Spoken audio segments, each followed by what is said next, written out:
Let's go. Let's try this. Natikman na namin ito nung isang araw. Kasi nung nagkakain si Boyseng. Thank you, Boyseng. Kumain kami ng seafood and inasal. So, yeah, this is our second time trying. But, for today's video, inasal lang siya. Wala siyang kasama. Ay, meron ata. May bibigay pa ata silang soup mamaya. So, try na natin. First bite. First bite for you. Iwan po kami. Alam niyo.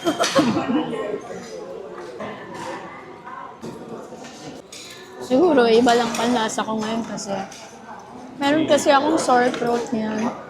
Meron akong swollen and sore throat for the past days. Pero natitikman ko masarap pa rin. Medyo dry lang konti kasi siguro dahil breast parch. Pero masarap. Ang masasabi mo, sarap ba? Yes po, inasal all the way.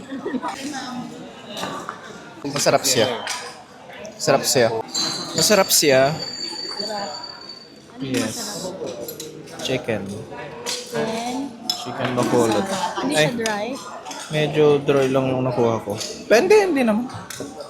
Ang kalamansi. May sausawan siya ng toyo with sili. Tapos may suka pa siya. Hilig siya sa sausawan, guys. Ito na yung kansi. Sabaw lang yan. Ayan. kaluskus. Thank you po. Ayan, dumating na yung isang soup. Tawag dito ay kansi. Beef siya, no sir, di ba? Beef. Sorry pangit ang boses ko para akong ibon. Sabi nung doktor ko, soft diet lang ako. Pero, syempre di ko papalapasin yung pagkain. Kahit mas swollen na ako all the way. Gusto matikman ko lahat, guys. Tikman na natin ang kianchi. Kansi. Kansi beef.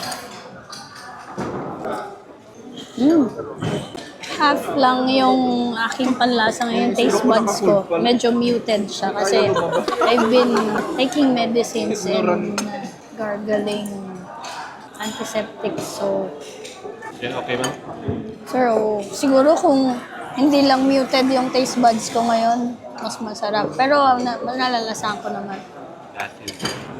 Si Sir, pakilala ko sa inyo si Sir, ang aking seatmate. Si Sir from Bacolod siya. From UAP Bacolod. Sir, ano pong name nyo? Francis Valdivieso po.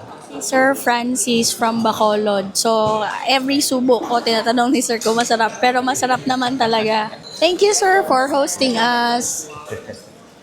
Sabi pala kagabi ni Victor, gusto niyang kumain ng kansi.